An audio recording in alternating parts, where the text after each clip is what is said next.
ele iniciou durante a pandemia. Então, foi um momento de modificar a perspectiva, modificar a forma de ver o mundo, me relacionar com o mundo, me relacionar com as pessoas, me dedicar a estudos que até então não eram possíveis, né? A pandemia, ela criou vários obstáculos, mas ela criou muitas possibilidades também. Então, essa possibilidade que o PF nos deu, né, o PGD, de fazer a aula de forma, na modalidade híbrida, né, presencial, né, e depois acabou se tornando híbrida, acabou possibilitando que a gente continuasse estudos e crescendo como pessoa, tornando esse período que poderia ser um período triste, um período muito solitário, num período de pesquisa. E as alianças que foram feitas nesse período, as amizades feitas nesse período, eu na condição de bolsista aqui do PGD também, posso falar da experiência do trabalho em conjunto, das alianças que a gente faz aqui, o crescimento pessoal, profissional, a gente vê os colegas crescendo junto com a gente, pesquisando junto, troca ideias, a possibilidade de organizar eventos. Há pouco tempo eu estava organizando eventos juntos, hoje eu vejo a Alice, que é minha amiga bolsista também, organizando eventos. A Aline, as pessoas geralmente dizem que não citar nomes, mas quando eu cito nomes não é no sentido de menosprezar os demais, é de valorizar aqueles que caminharam comigo nesse trajeto, que é um trajeto muito intenso, é um trajeto de muito crescimento, de muito amor. E quem ama a pesquisa, quem ama a universidade, quem ama o trabalho que está sendo feito, sabe o valor de cada segundo desse momento que a gente está vivendo aqui. Então, para mim, é uma alegria muito grande ter sido convidada para participar e poder falar, relatar tudo que a gente viveu ao longo, né, desses 2 anos, seja na condição de telepresencial e depois presencial. Se eu puder dar um conselho em relação ao mestrado, são as alianças que a gente faz. Eu não posso deixar de citar a minha dupla, que eu acho que isso é muito importante, a Elisma e a Hack, que foi a minha dupla ao longo de todo o mestrado, bolsista também, então dividimos tarefas, dividimos momentos de pesquisa, momentos de desespero, momentos de muito trabalho, madrugadas longas de trabalho. Eu me recordo que um dos primeiros livros que a gente trabalhou foi o professor Rogério nos indicou, foi da Alegria do Kizzy Kubetsky, e foi um livro que a gente ficou a madrugada toda discutindo ele, porque eu, na minha pesquisa, em relação a essa questão da água, proteção do meio ambiente, que a gente consegue relacionar os temas, a gente consegue perceber essa necessidade que a sociedade tem de estar atento ao mundo sem estar atento ao que está acontecendo com o mundo na perspectiva ambiental. Então, a gente sempre o novo notebook, o novo celular, a roupa, só que a gente não está percebendo o que está acontecendo com o mundo. Então, quando eu digo que o mestrado ele te edifica de várias formas, você se torna uma pessoa melhor, você se torna mais consciente do teu dia a dia, nas limitações das pessoas. Todos estamos sendo desafiados aqui no mestrado a todo momento, de todas as formas também. A gente, em muitos momentos, questiona, né, se eu não vou conseguir, como eu vou fazer isso, de que forma isso vai acontecer. E aí, quando a coisa vai acontecendo, você vai vendo, meu Deus, que maravilha. E quando você cria alianças com as oportunidades que o professor Linton nos concede, né, ele foi meu orientador, e aí também na condição de bolsista a gente fica muito próximo, a orientação, a forma como ele, em cada conversa, ele dá 10 livros para você ler. Então, é muito rico isso, né? É muito encantador e maravilhoso. E ver também a professora Thalissa, por exemplo, que está aqui, e era a mestranda, bolsista, hoje pós-doutoranda, então, e está aqui prestando auxílio para a gente. E é cíclico. Se ontem eu era mestranda, hoje eu sou uma doutoranda, e amanhã as minhas queridas colegas bolsistas serão doutorandas também, e todas estaremos abraçadas caminhando juntas. E aí, a partir disso, eu faço um link com a minha dissertação, porque eu acho que todos os temas acabam estando relacionados, que eu gostaria, na verdade, de iniciar esse raciocínio de uma forma um pouco mais dinâmica. Então, eu queria perguntar assim, quem de manhã Eu não vou perguntar o que a gente faz primeiro quando a gente acorda, porque quando a gente acorda a gente pega o celular. Lamentavelmente, a primeira coisa que a gente faz, seja para olhar o horário ou para desligar o despertador. Mas quem, a hora que acorda, a primeira coisa que faz é ir escovar os dentes, ou ir tomar banho antes de ir para o trabalho, ou tomar banho antes de deitar novamente. Ou quantas vezes a gente lava as mãos ao longo do dia? E são coisas que a gente não percebe que a gente está consumindo água e consumindo um recurso natural também. E a gente vive disso.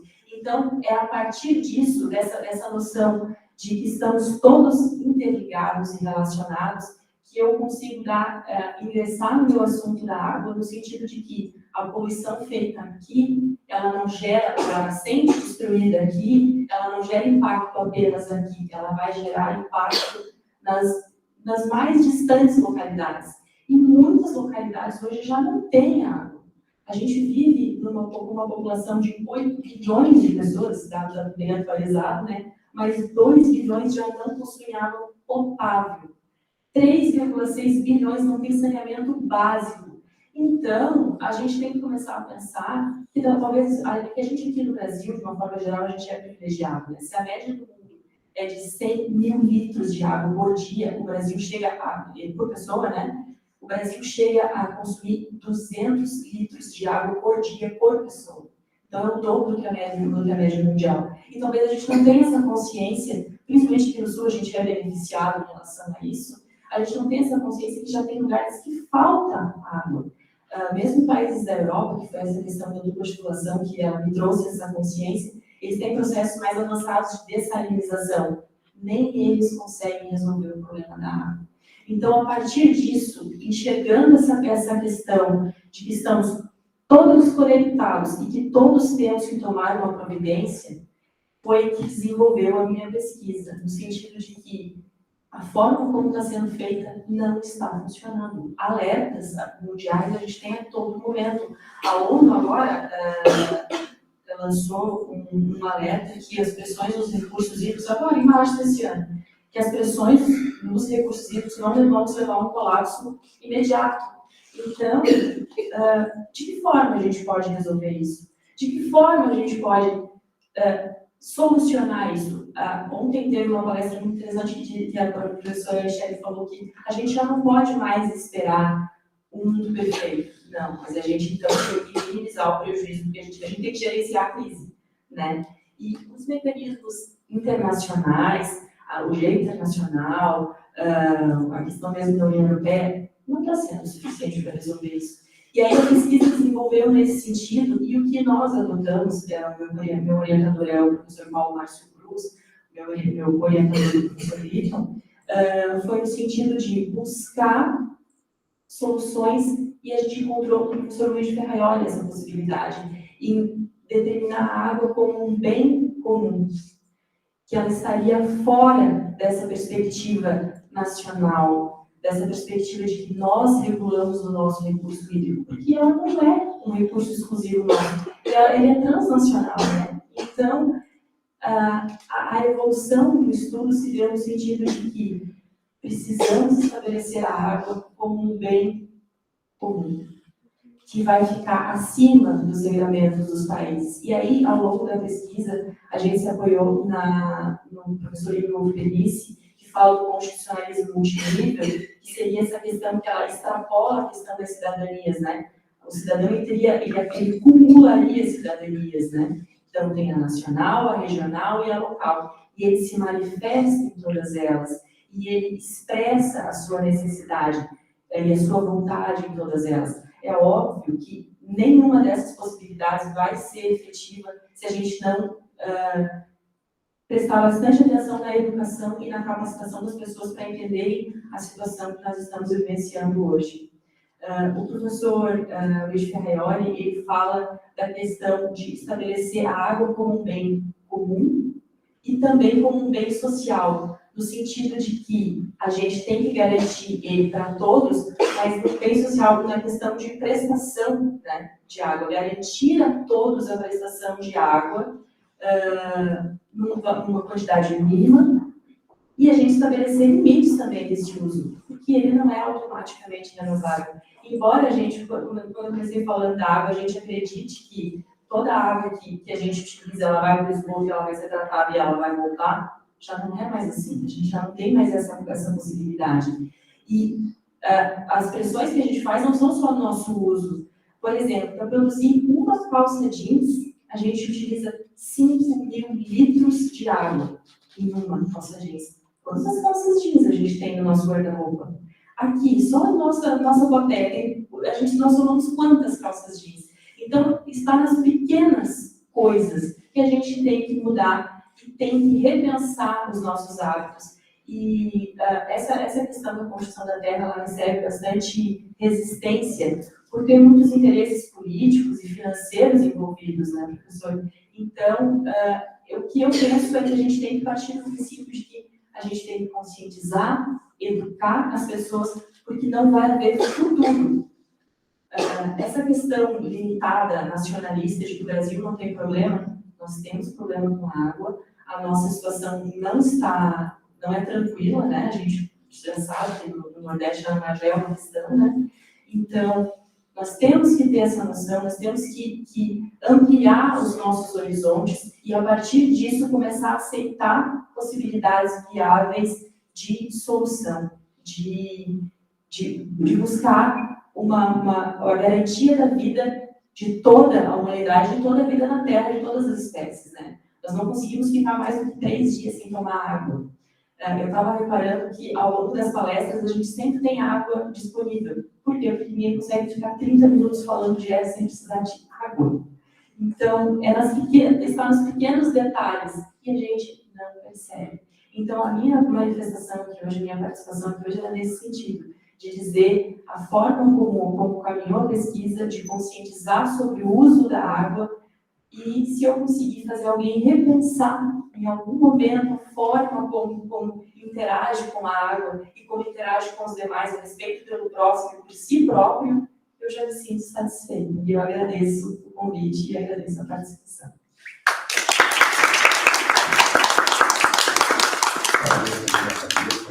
Como a Margarida você pela altamente importante e faz parte da nossa realidade, do nosso dia a dia. Enquanto você falava, você lembrava de uma informação, ela é tão importante assim, de que um bairro inteiro, Porto Alegre, uma região inteira, ainda não tem água. E Porto Alegre, né? Olha só, não vou adotar, talvez não seja mais correto, mas era algo assim, que chamava muita atenção ao número de pessoas que ainda não tem água, e quando a gente está falando, Porto Alegre, não, isso aqui no Rio Grande do Sul não existe, é aqui do lado, né? A mesma situação vive Bagé, né? Agora está fazendo uma obra bastante grande para resolver o seu problema de falta de água que se perpetua já há muito tempo. Então, não é tão distante assim essas realidades, né? Elas estão ao nosso lado, e talvez às vezes a gente não visualiza porque não sofre isso no dia a dia. Mas não precisa ir para o Nordeste, a gente pode ficar por aqui mesmo, para tratar desse assunto e resolver. Então, também você fez uma escolha muito, muito boa, muito importante, certamente vai ter bastante sucesso aí na tua tese, e depois a gente volta a esse tema.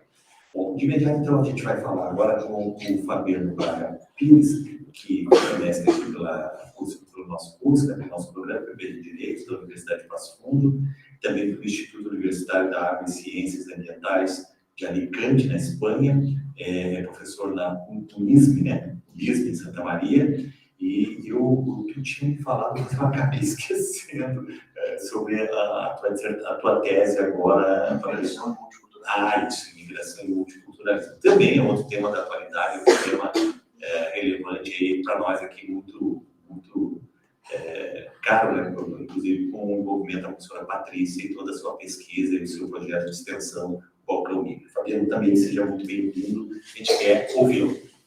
Muito obrigado, boa tarde a todos. Inicialmente eu gostaria de... Eu esqueci de dizer também que você está fazendo doutorado na Unismo, na Universidade de Santa Cruz do Sul.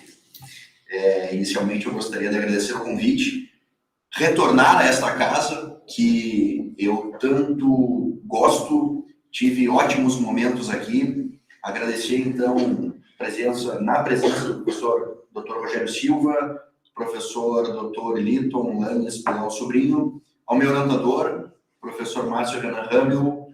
Então, são pessoas que eu levo, o professor Rogério foi meu professor no segundo semestre de 2019, são pessoas que eu levo como exemplo na minha pesquisa, na minha vida.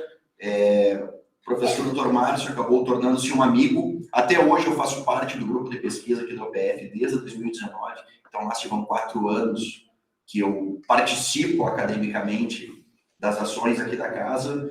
Então, eu gostaria de agradecer, retornar aqui a esta casa para falar um pouco sobre o que eu pesquiso. A minha pesquisa sobre imigração e multiculturalismo começa aqui. Eu me lembro dos simpósios, dos congressos que eu estava aí, onde vocês estão sentados hoje, e ouvindo os palestrantes, e hoje eu estou aqui num bate-papo com vocês.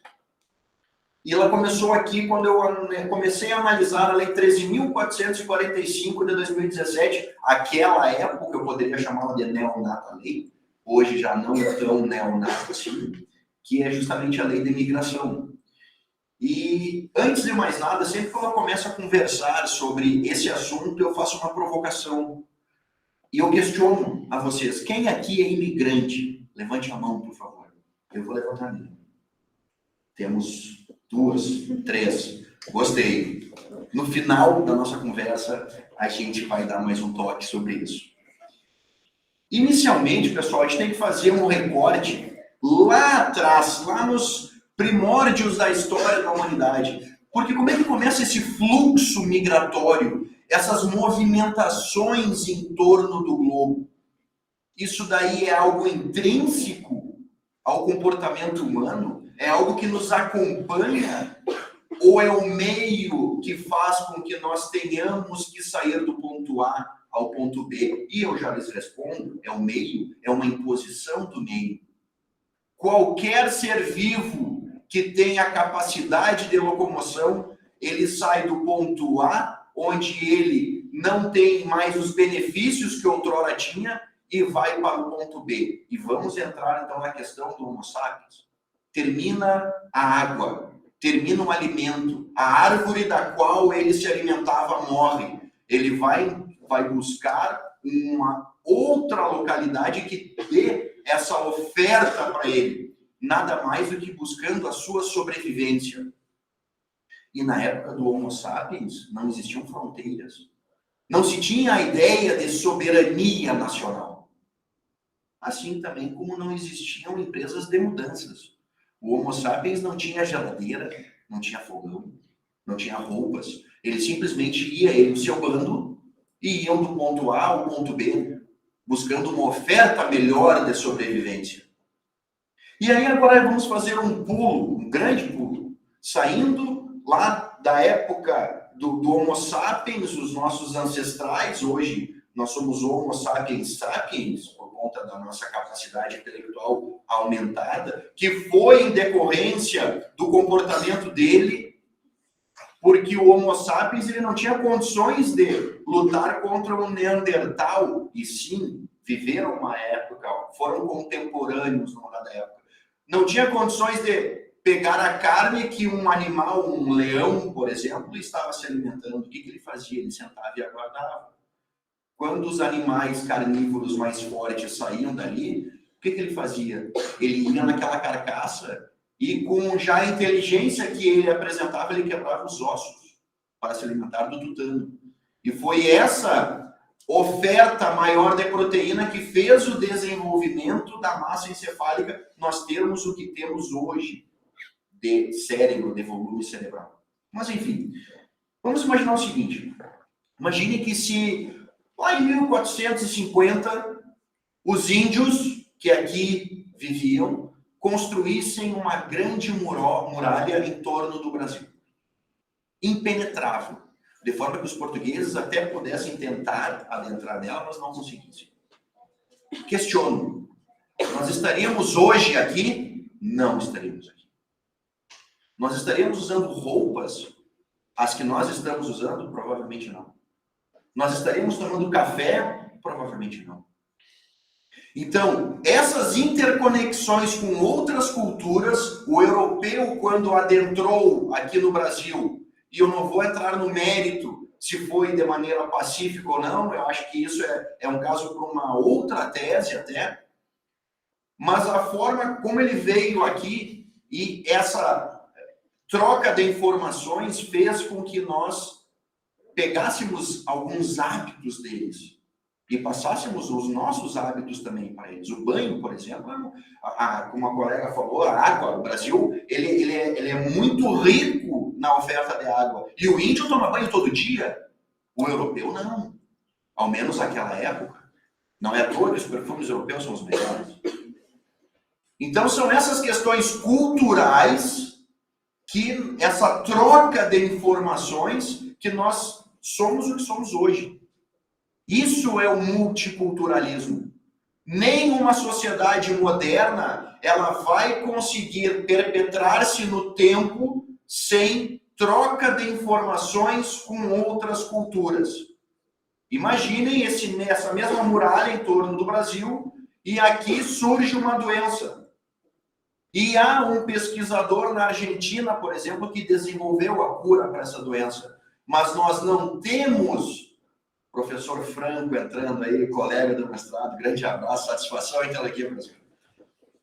E nós não temos a capacidade de curarmos os nossos enfermos, por quê? Porque nós estamos isolados.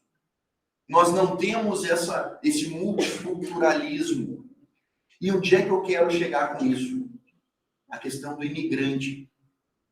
Primeiro, nós precisamos definir o que é o imigrante. E a definição são duas pesquisadoras portuguesas, Gomes e Leão, que pesquisam há muito tempo esse tema, que elas apresentam um conceito que eu achei existencial, fundamental para a minha tese. Nós vamos pegar o exemplo como o Brasil, ponto de partida. Emigrante é quem sai, da mesma forma que nós exportamos materiais para outros países. Imigrante é quem entra, da mesma forma que nós importamos. E o migrante é aquele indivíduo que ele já saiu do seu país de origem, mas não adentrou ainda onde gostaria de adentrar. Ele está realizando o fluxo migratório. E é por isso que o nosso legislador ordinário foi muito feliz ao nomear Lei de Migração. Porque ela vai tratar de quem está adentrando no país, quem está saindo e quem está no movimento. E digo mais, o Brasil hoje conta em torno de 1.800.000 imigrantes presentes aqui dentro. Nós exportamos 4.800.000 brasileiros. Então, nós mais exportamos do que importamos. E aí vem um grande problema, no qual o Brasil, graças ao seu povo miscigenado e ao multiculturalismo aqui presente, não experimenta como outros países do norte. Aqui são isolados os casos de xenofobia. O grande problema aqui são ligados às questões de segregação social e multicultural. Isto é um problema. E eu entendo que nós temos todo o ferramental para evitarmos isso. De maneira simples e sem gastar dinheiro público. Como assim? Nós sabemos que as políticas públicas são demandas as quais elas buscam dar condições a pessoas que estão em situações precárias de alguma forma. Educação, moradia. E as políticas públicas migratórias, elas vão buscar justamente a inserção desse imigrante na sociedade receptora. Vejam só. O imigrante chega no Brasil e é feita uma pesquisa pela Polícia Federal com ele. Nome, filiação, atividade laboral no país de origem, formação. E ele entra. E acabou ali. Eu conheci um imigrante lá em Santa Maria. O imigrante, ele era haitiano, formado em francês. Formação em francês. O diploma em francês. E ele estava vendendo tênis falsificado no calçadão de Santa Maria. E eu, nas pesquisas, nas conversas, nas entrevistas, acabei, um amigo meu tem um curso de línguas lá, eu perguntei, por acaso tu não está precisando de um professor de francês? Estou. Eu tenho um cara para te indicar. cara veio do Haiti, é formado. Manda ele aqui. Ele está dando aula hoje de francês lá. Então, notem. Ele antes estava no trabalho informal. Ele antes estava vendendo tênis falsificado. O Estado não ganhava absolutamente nada com essa ação dele. E tinha que investir ainda em segurança para a Guarda Municipal ir lá, verificar, prendê-lo, enfim. Agora não. Agora ele está com a sua situação legalizada, com carteira assinada, gerando tributos para o Estado e ensinando pessoas. O que se gastou com isso? Absolutamente nada. Por que não se pega, então, essa entrevista que a Polícia Federal faz na fronteira e abre-se um sistema onde, no sistema, qualquer empresa da iniciativa privada, pública, o que for, alimente com as necessidades. Preciso de um biólogo lá em Passo Fundo que pesquise sobre o mosquito da goiaba. E aí tem um imigrante sudanês que exatamente o tipo de pesquisa dele. Está quase virando traficante, porque é a última coisa que ele está tentando. Já está segregado. Já está amontoado num verdadeiro gueto, porque os grandes centros não querem ver os diferentes. Daí que vem o Xenos. Xenos é diferente. Fogo, fobia é medo, aversão aos diferentes. Então deixa ele atirado num canto. E aí, notadamente com a pesquisa que eu fiz em Alicante, que a professora também estudou lá, veja o impacto ambiental que esses guetos vão causar. Porque, provavelmente, eles serão atirados num local onde não há saneamento básico, onde não há água potável, onde não há coleta de lixo. E aí são 100, 200, 300 pessoas, eles trazem as mulheres, filhos nascendo, e causa esse impacto ambiental. Porque o Estado não quis aproveitar todo esse conhecimento, sem contar que nós estamos falando aqui de causas humanas. Eles não estão aqui porque querem, não tenho o que fazer aqui, vou lá para o Brasil vender Nike falsificado lá no calçadão. Não. Eles estão aqui por a mesma imposição que o Homo sapiens sofreu lá atrás. O meio já não lhes é mais atraente. E eu não estou falando em perseguições políticas, ou guerras, que nós estamos falando de refugiados. Eu estou falando de imigrantes. Houve uma tempestade, caos econômico, e aí a gente lembra a grande divisão, né? O professor Rogério falou na aula dele, inclusive. O norte produtor, que vai se manter produtor, e o sul consumidor. O norte não tem interesse que nós que nós nos tornemos produtores, não. Nós estamos aqui para consumir. Então, o que o capital força? O capital força os países do sul a cada vez mais aumentar o endividamento, a cada vez mais sofrer crises financeiras, e isso força famílias inteiras a terem que abandonar os seus países em busca de um recomeço. Onde é que é o recomeço? No norte. É por isso que nós vemos Estados Unidos da América com muros e grades cada vez maiores.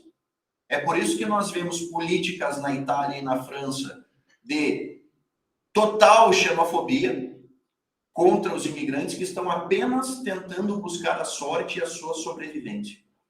Nenhum imigrante gostaria de estar na situação que se encontra. Nenhum. E o que nós vamos fazer? Vamos continuar utilizando o subterfúgio da soberania nacional? Eles estão aqui para roubar os nossos empregos? Mentira.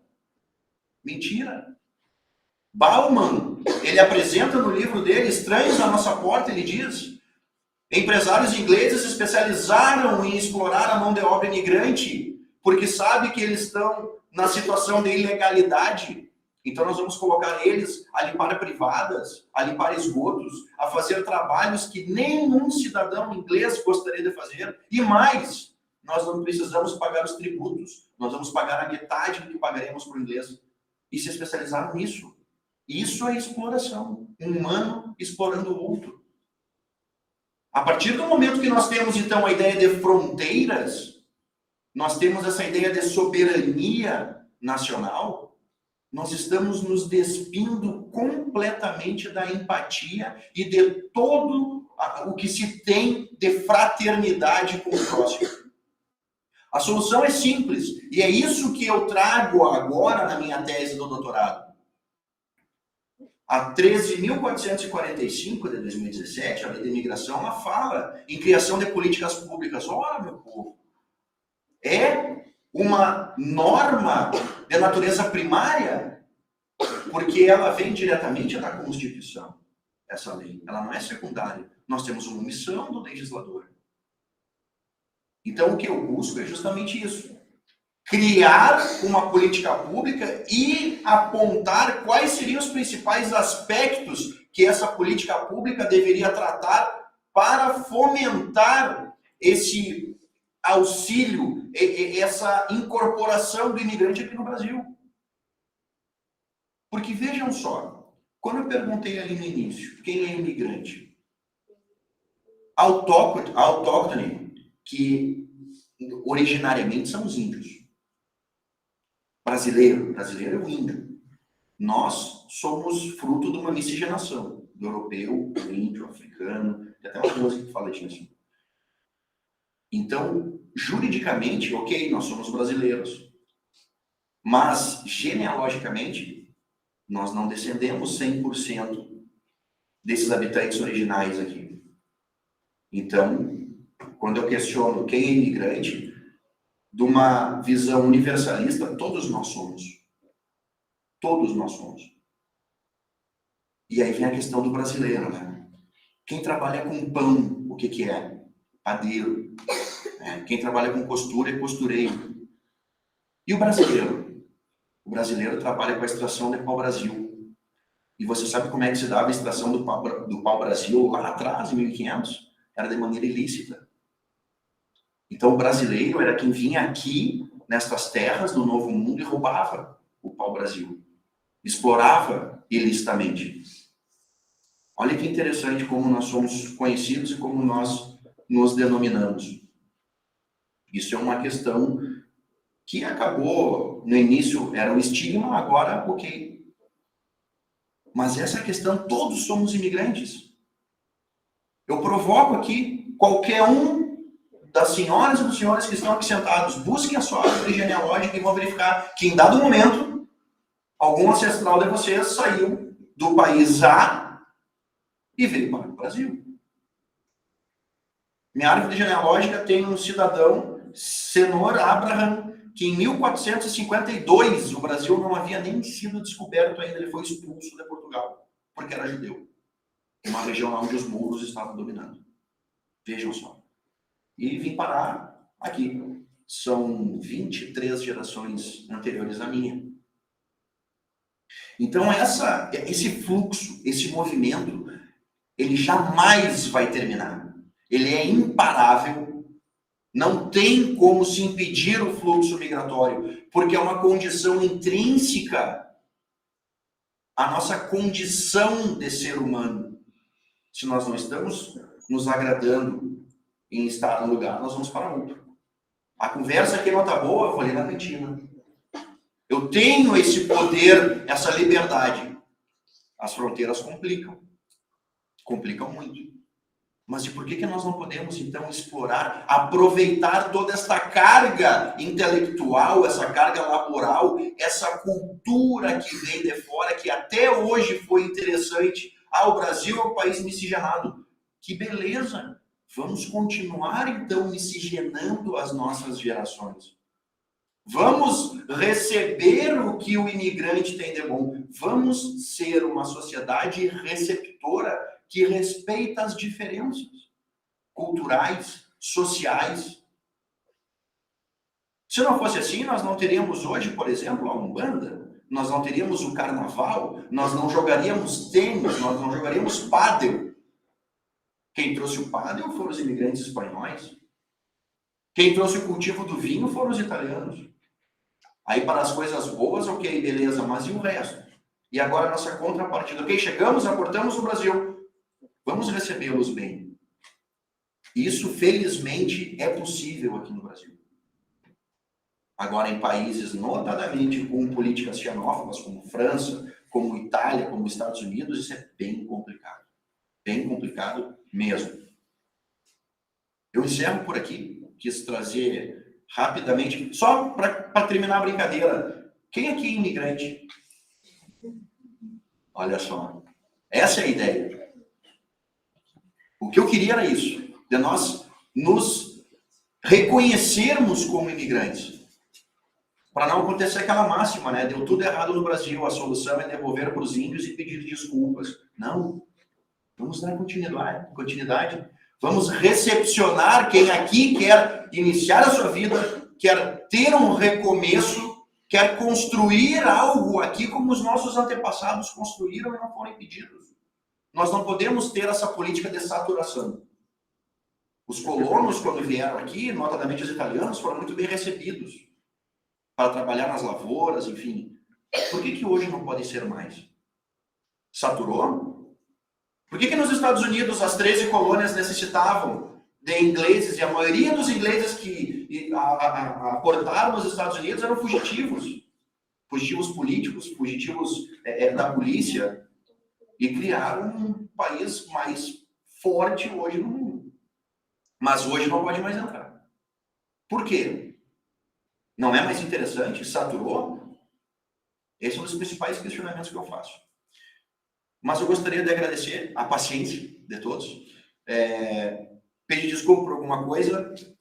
A minha tese eu qualifiquei ela em dezembro. Né? O meu orientador é o professor Dr. Rogério Gesta Leal, lá da Unisc. Gostaria de parabenizar os colegas também de mesa aqui, a Vanessa e a Marlene. E é isso, pessoal. Eu acho que a pesquisa ela sempre vai engrandecer qualquer pessoa que esteja ativa nela. Nós não podemos parar. Quem para fica estagnado e isso não é interessante. Nós precisamos produzir para que amanhã depois o meu filho e a minha filha estão ali junto com a minha esposa, mas depois eles possam estar aqui falando sobre a pesquisa deles também. E essas pesquisas é que vão fomentar uma geração de pessoas que conseguem compreender as vicissitudes da vida, que conseguem recepcionar um estrangeiro, que conseguem entender a diversidade e tirar proveito dela. Ninguém está querendo aqui simplesmente, não, o cara não quer nada com nada, vamos auxiliá-lo. Não, a gente quer tirar proveito de uma situação e queremos ajudar alguém. E esse proveito é mamãe. Eu acho que assim nós conseguimos construir algo bem melhor. Muito obrigado, pessoal.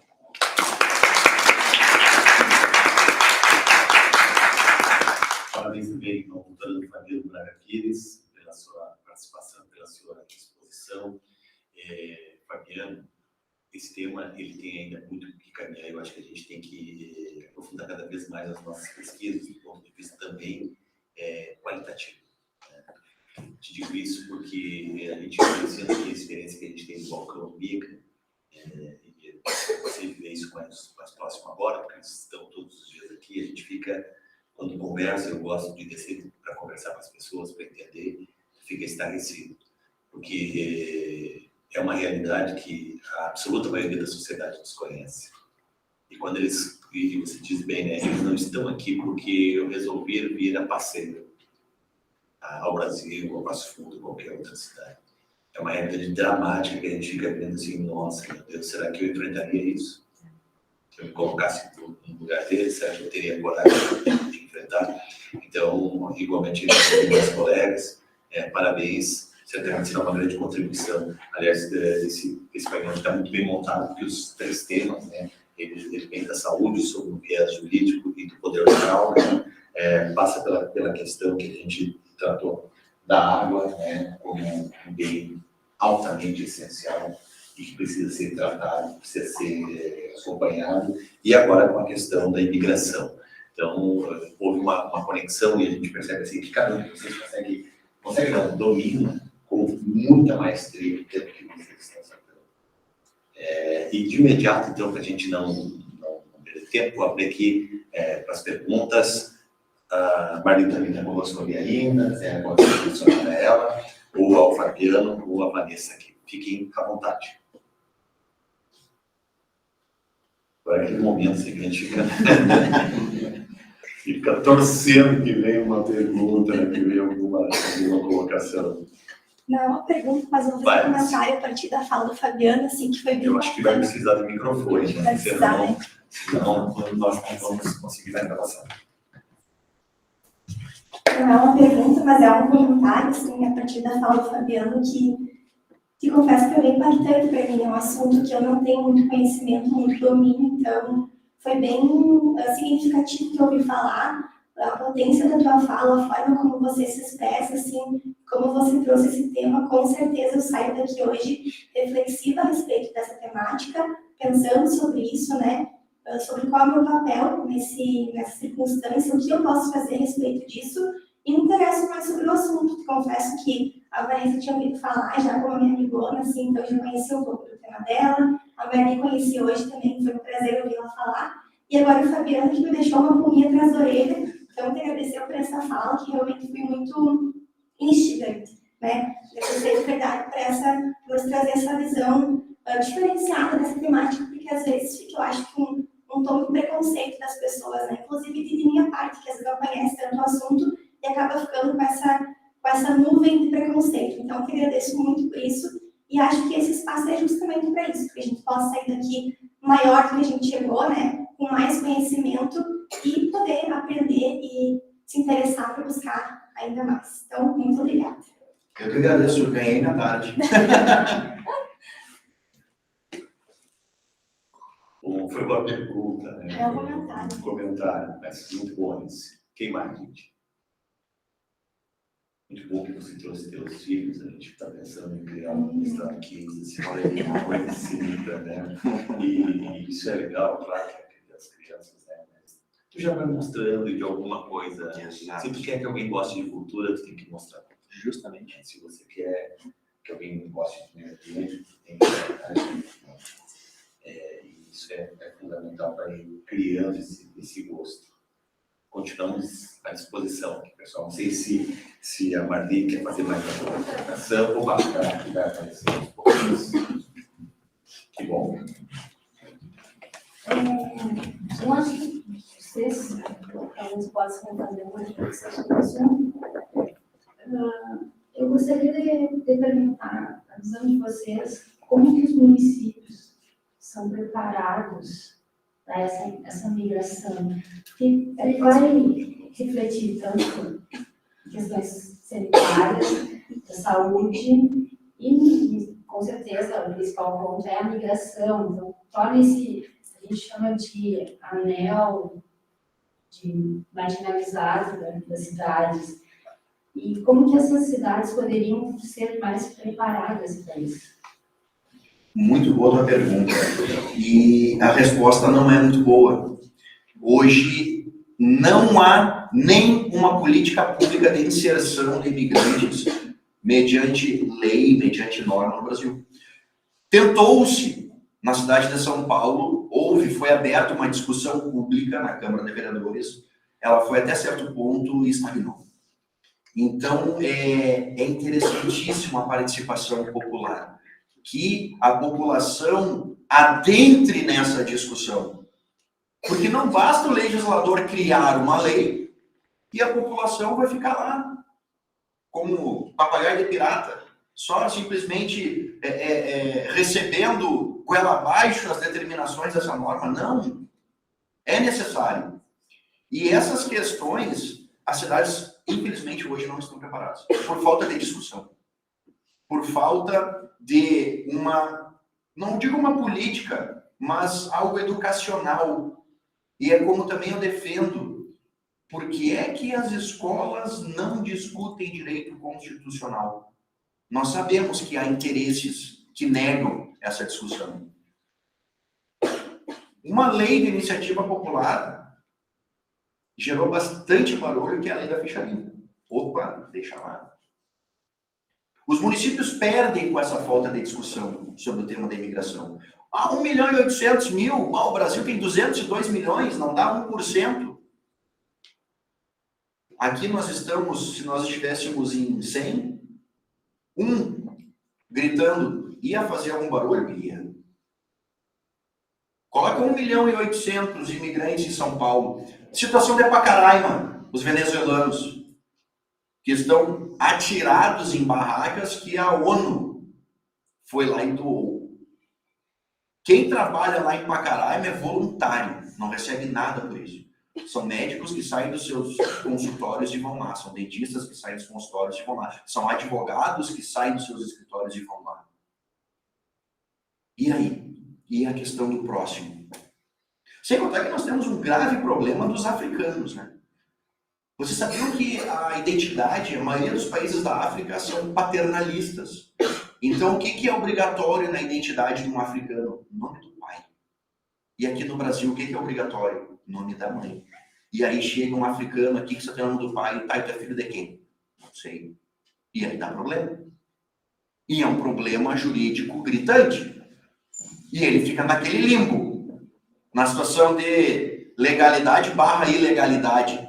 E não consegue emprego, porque ele não tem documentação. E o que ele vai fazer? A mulher vai se prostituir, o homem vai traficar. Essa é a dura realidade, porque não consegue mais nada. Não consegue mais nada. Aqui em Passo Fundo, quando eu estava fazendo mestrado, eu fui numa casa, a casa tinha 2 quartos. E eu fui lá fazer uma pesquisa, tinha 18 imigrantes morando nessa casa. A gente dormindo no corredor, em cima de um cobertor, não era nem colchão. Porque era o que eles conseguiam, vendendo produtos falsificados ali no centro. E aí? 18. Poderia colocar, vamos legalizá-los, vamos inserir eles no mercado de trabalho, vamos fazer eles, ao invés de tomar dinheiro da tributação, gerar tributos. É simples, basta querer. Então, não sei se eu respondi o teu questionamento, mas, infelizmente, os municípios não estão preparados. Não estão. Bom, eu moro numa cidade de 4.000 habitantes. Sou funcionária pública e, por ser uma cidade tão pequena, a gente tem muito acesso às outras secretarias. Pouquíssimos imigrantes chegam lá, mas a gente tenta, da melhor forma, no CRAS, na Secretaria de Saúde, dar tudo o que eles precisam. Mas eu vi uma coisa muito urgente que a gente não sabia como lidar, que era a questão das crianças na escola. Elas simplesmente não entendiam nada, as outras crianças não entendiam, as professoras não entendiam. Então, você não acha que seria necessário dar pelo menos uma formação aos professores para tentarem lidar com essas crianças, porque elas estão desamparadas, principalmente no ensino público, né? Ótima pergunta, Mariana. Olha só. Hoje no Brasil, em torno de 68% a 70% dos imigrantes que aqui se encontram são homens. O que acontece? Os homens vêm e as mulheres, na maioria das vezes, ficam com as crianças. Até que eles consigam condições de pagar uma passagem para eles virem. Eu acho que é importantíssimo isso. Mas eu acho que se nós quisermos fazer algo realmente valorativo em questão à imigração e não ficarmos aqui simplesmente tergiversando sobre eu acho que o principal é regularizar o imigrante que está aqui, dar um trabalho para ele, dar condições mínimas para ele, que a nossa própria Constituição, no artigo 6º, os direitos sociais, ela prevê e ela fala cidadãos brasileiros e residentes aqui no país, estrangeiros residentes, que agora são imigrantes, né? A Lei 13.445 ela trocou, não se fala mais em estrangeiros. O estrangeiro, ele é os outros, ele é o inimigo. Isso daí é da época lá de Getúlio Vargas, né? Os estrangeiros eram vistos como inimigos. Não, então mudou. Agora são os imigrantes. Então, eu acho que o primeiro passo é esse, dar condições para esse pai trazer. E aí, sim, claro que nós temos esse percentual. Nós temos um número de crianças que estão aqui, elas não falam português, elas não têm a nossa cultura. Tu imagina uma criança muçulmana usando hijab e o bullying vai pegar. Então, aí que entra a preparação dos professores. E esse levantamento nós não temos. Eu sei que Caxias tem um alto número de imigrantes. Aqui Passo Fundo tinha, agora reduziu. Santa Maria também, tem muito venezuelano em Santa Maria. Né? Então, nós temos algumas cidades com essas características de ocupação por imigrantes. E aí cabe, sim, é um dever, não é um favor dos governos municipais, pelo menos recepcioná-los, alocá-los em algum lugar. como foi dito, eles não estão aqui a passeio, não são turistas, eles estão aqui por necessidade. Será que não vale a pena nós ajudarmos o próximo? Eu acho que o principal seria isso, dar condições a esse pai trazer a sua família. Na verdade, são 2 venezuelanos que estão lá na cidade. E a prefeitura acabou contratando eles Ótimo. na Secretaria de Obras para ajudar. E daí eles acabaram trazendo a família. Os Perfeito. filhos foram para a escola. E até um deles era coleguinha da minha irmã. E ela chegou em casa de semana, tem um menininho que fala, ninguém entende. E daí eu disse, gente, que coisa mais triste para essa criança não se ver entendida, né? Mas já é um passo muito interessante. Qual a tua cidade? Davi Canabarro. Davi Canabarro. Olha que exemplo bom. Exemplo Mas positivo. é fácil porque tem poucos, eu acredito. Não, mas a questão não é o quantitativo, a questão é o querer. É a prestação qualitativa. Porque pode ter um só e ter 1 milhão de habitantes da cidade. Não quer? Cadê a qualidade? Entendeste? Então eu acho que é por aí. Muito boa a pergunta, gostei. Eu não conheço a realidade da Santa Maria, mas de Passo Fundo, ela tem, além de ter aqui, tem muito na região. Assim como Davi Canabarro, você pega, por exemplo, Tabejara, recebe Marau, né, que a gente, inclusive, abriu lá o balcão brilhante lá no Marau, recentemente agora no Coab, Trindade do Sul, que é um município que fica entre 90 a 100 quilômetros de Passo Fundo.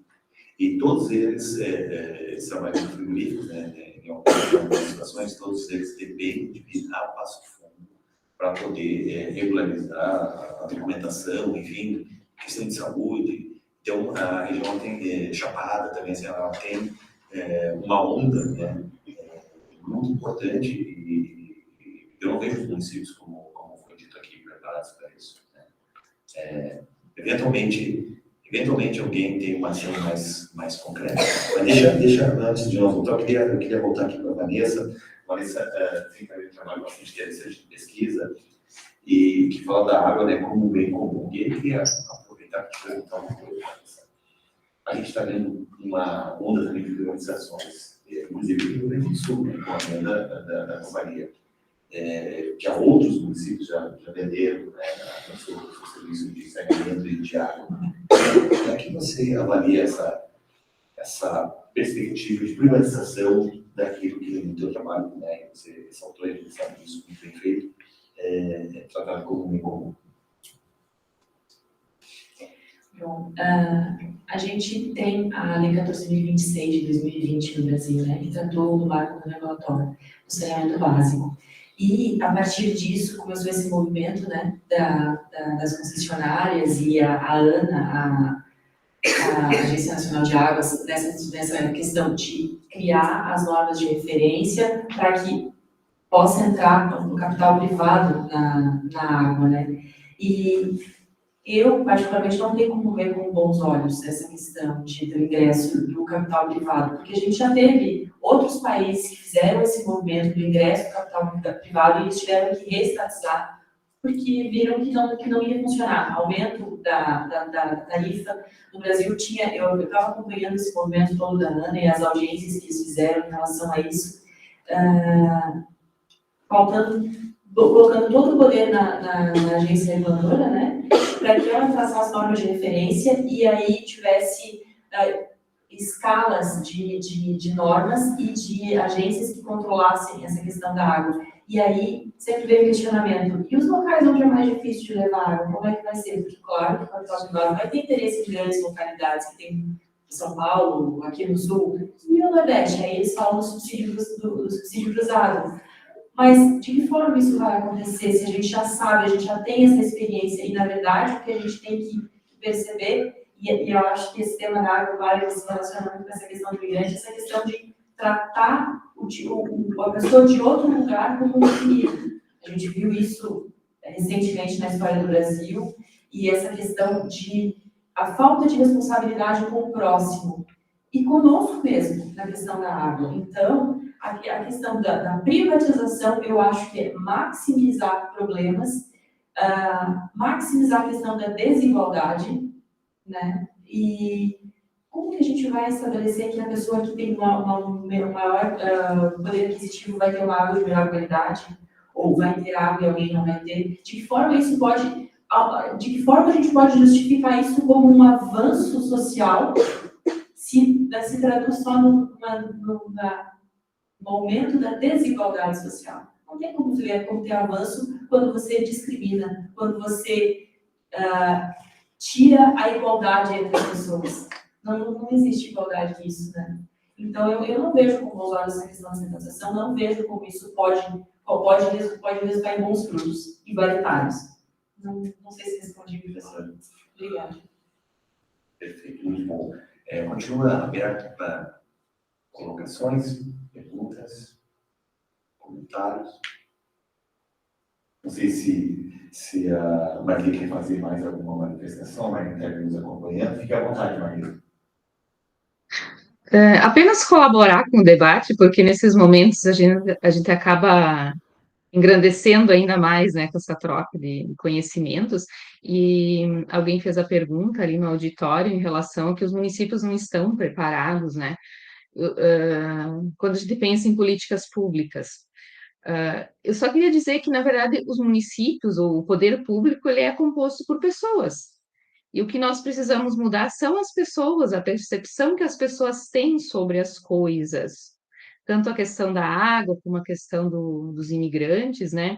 Eu sou de Erechim, e aqui nós recebemos muitos imigrantes também, né? Tanto africanos, os venezuelanos, eles vêm para trabalhar aqui nas indústrias, e eu sou servidora pública do Instituto Federal, aqui do campus Erechim, sou da área técnica, e nós tivemos muitos projetos, junto especialmente com os haitianos, com o objetivo de trocar aulas de línguas, né, trazê-los assim de uma forma para tentar inseri-los, né, no mercado de trabalho, na comunidade. Muitos aqui se estabeleceram, né, têm suas famílias, possuem inclusive comércio, né, e estão estabelecidos, mas a gente sabe que ainda falta muito, e quando o professor fala da questão de fazer alguma coisa em termos de políticas públicas ou de legislação, me parece que às vezes não precisaria isso, né?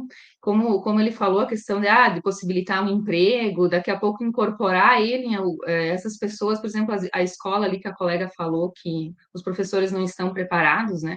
Daqui a pouco um projeto de ensino, um projeto de extensão, é possível qualificar esses professores da rede pública municipal, é mais ou menos o que nós tentamos fazer ali no Instituto Federal, tentando com que alunos, com que a comunidade externa também pudesse se preparar, né, com um curso de francês, para poder atendê-los, porque hoje eles estão na rede bancária, eles estão nas universidades, e aí nós precisamos conseguir conversar com eles, né, conseguir incorporá-los no nosso contexto.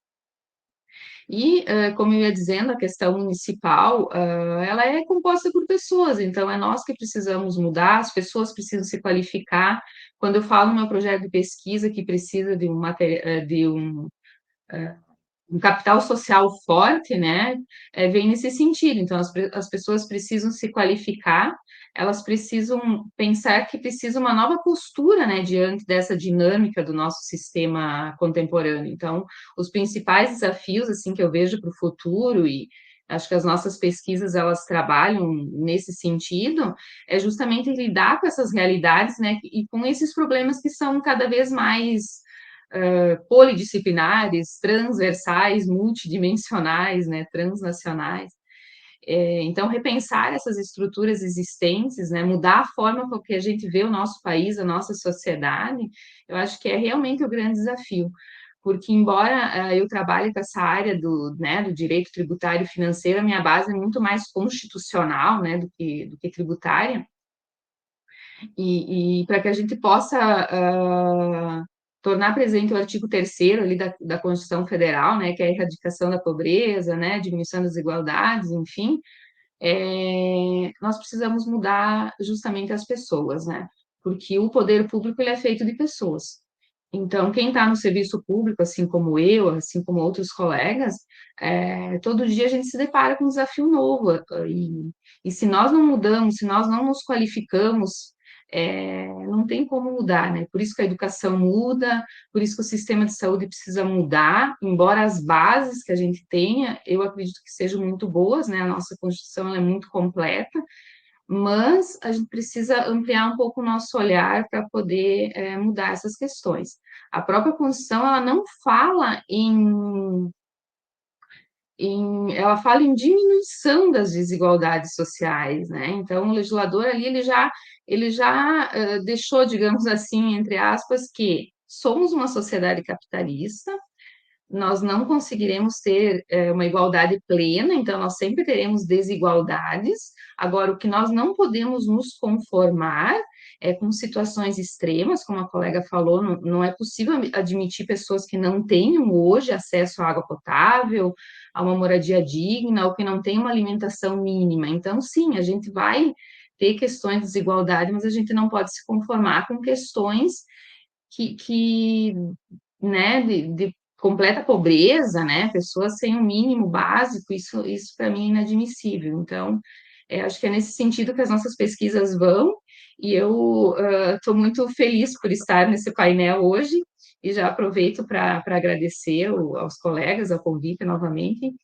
e fico à disposição. Agora, fazer uma fala que remete a uma situação. A gente fala de políticas públicas, né? E o Fabiano e a Maria que estão na mesa, né? É a linha políticas públicas. A questão é, que recursos existe para isso? Onde é que estão os recursos que a gente viu rarear nos últimos anos, né? Então está ali, sabe, das dificuldades para você captar recursos através dos editais que simplesmente não existem. Então, bom, temos que tratar dos bebês, claro, sim. Quem tem orçamento para ajudar nisso? Tudo custa dinheiro. Não tem dinheiro ou não tem prioridade. Na questão da saúde, a gente vê, né, quantos milhões foram desviados da saúde durante a maior crise sanitária do mundo. Né? Pô, não imaginava que isso ia acontecer. Então, onde é que estão os recursos públicos no orçamento que possa ser destinado, porque já está no orçamento. Se não tem previsão, bom, como é que vai ser previsto isso? Muito boa pergunta, professora. Só antes eu queria voltar um pouquinho, só para fazer um contraponto à Marli. No momento da fala dela, que ela diz que o funcionalismo público é feito por pessoas e essas pessoas devem mudar. Eu concordo, mas só que daí nós esbarramos num grande problema, que é naquela questão dos princípios constitucionais voltados à administração pública. Quem faz concurso sabe que é o LIMP, legalidade, impessoalidade, moralidade, publicidade e eficiência. E o grande problema aqui está no L do LIMP, que é a legalidade. O administrador público ele deve agir estritamente no cumprimento da norma, da previsão legal. Ele não pode inventar algo da sua própria cabeça e agir podendo cair num grave problema, né, de não fazer o estrito cumprimento do que está previsto. É diferente do que acontece para a iniciativa privada para nós. Nós podemos fazer o que quisermos, menos o que está previsto em lei, ao administrador público ao contrário. E a política pública, ela vai vir justamente para tapar este claro, porque a previsão de uma ação mediante política pública vai regularizar a questão da legalidade lá do LIMP, daqueles 5 princípios. E aí tem um detalhe, verba. Eu estava louco que alguém perguntasse, também que o professor Rogério perguntou isso. Notem, não vai ser necessário aumentar ainda mais o gasto da máquina estatal. Nós não estamos falando em inflar mais ainda a máquina. Sabe por quê?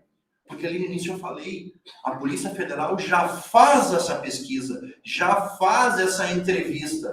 E o que faz com os dados? Deixa eles jogados ali no sistema, no Sismigra. Qualquer um tem acesso ao Sismigra. Está ali. Então, nós estamos deixando de aproveitar dados importantíssimos. Qual que é a ideia? A ideia é simplesmente fazer um link da iniciativa privada com os dados que estão alimentados no Sismigra. Ah, eu preciso de alguém que saiba plantar uma uva Chardonnay lá em Caxias do Sul. Ninguém sabe. Entra no Sismigra. Permita o acesso desses dados. A maioria dos dados estão ali, claro, muitos deles não são abertos, mas enfim. Mas permita, faça um cadastro prévio, não se gasta com isso.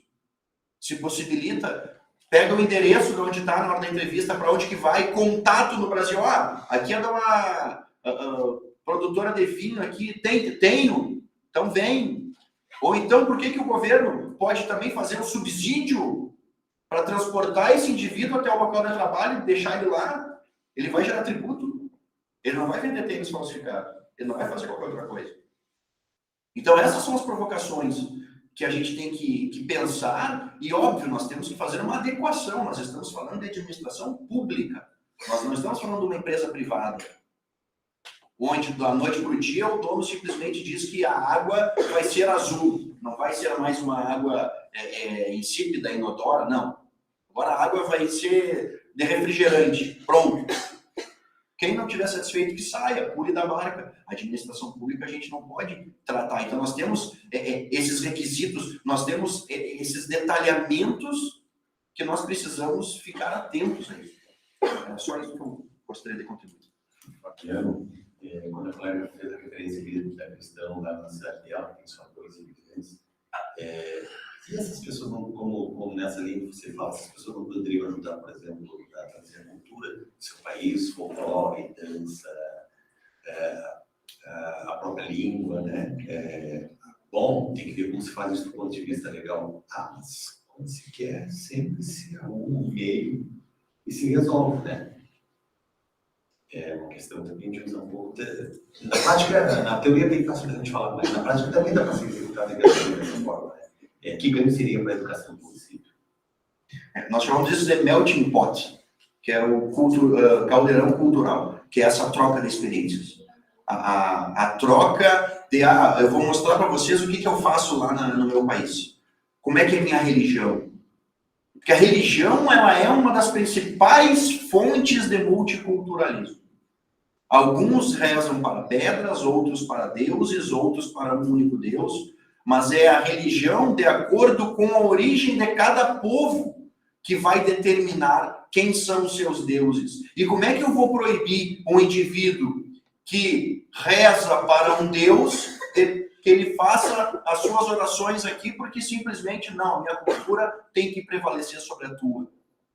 Nós já vimos isso acontecer várias vezes. E nenhuma delas deu certo.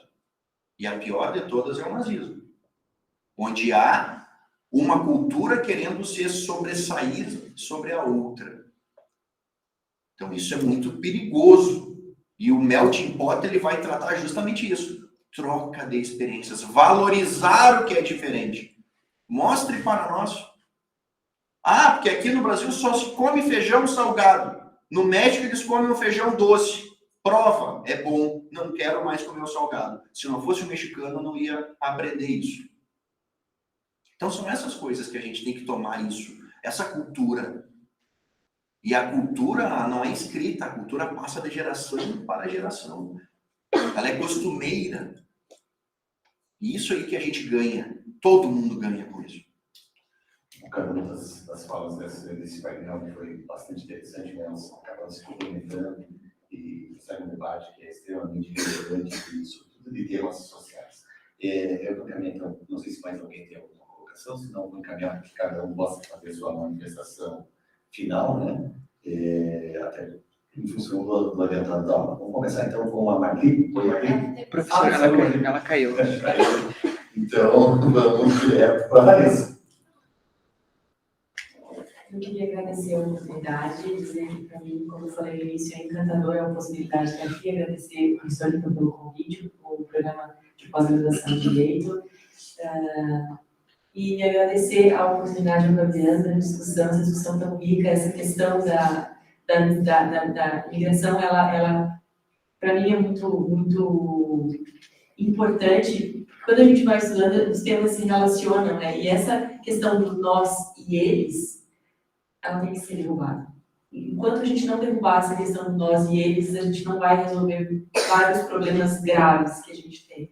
Então, eu queria agradecer o convite, agradecer ao professor Eugênio pela mediação, e agradecer a todos. Muito obrigada.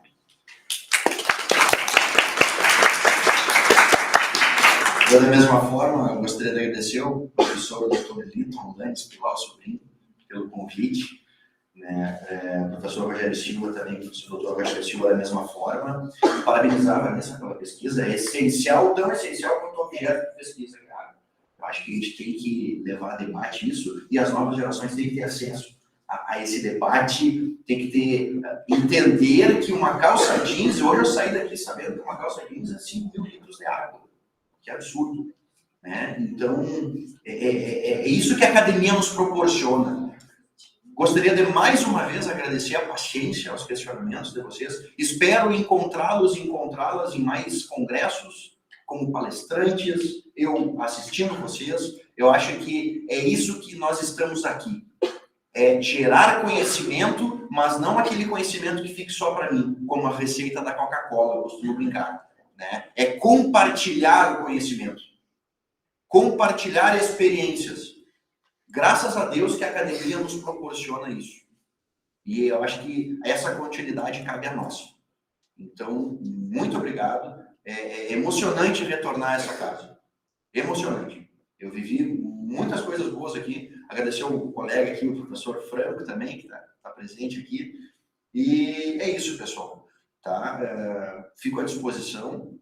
Os meus contatos, Fabiano Braga Pires, vocês acham aí no Facebook e Instagram, quiserem trocar uma ideia quanto a essa pesquisa, estamos aí. Quiserem alguma coisa de Santa Maria, também me coloco à disposição.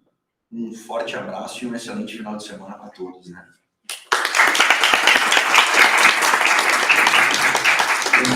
Esse evento, porque os nossos egressos da continuidade estão pesquisando nas mais variadas áreas e trazendo a sua contribuição, compartilhando com os colegas e com a sociedade como um todo. Então, eu quero aqui agradecer ao Fabiano Braga Pires, a Marli Daniel, que caiu, né, Marcelo, que esteve conosco até agora, e também a Vanessa Carvalho, desejar sucesso para vocês nessa caminhada, né? Não desanime, às vezes, no doutorado que a gente tem, né? Mas no final está tudo certo e vai ser, com certeza, o melhor trabalho que vocês podem fazer. Tá bom? A gente tem, a partir das 7, né? 7 horas, tem um outro painel, né? Estudando essa rodada que aconteceu ao longo de toda a semana aí, todos ficam convidados para participar de mais essa edição com outros colegas a partir das 7 horas da noite desta sexta-feira. Obrigado pela presença de todos, né? Obrigado aí pelo convite, né? Ao nosso coordenador, professor Lito, e demais colegas que estão aqui.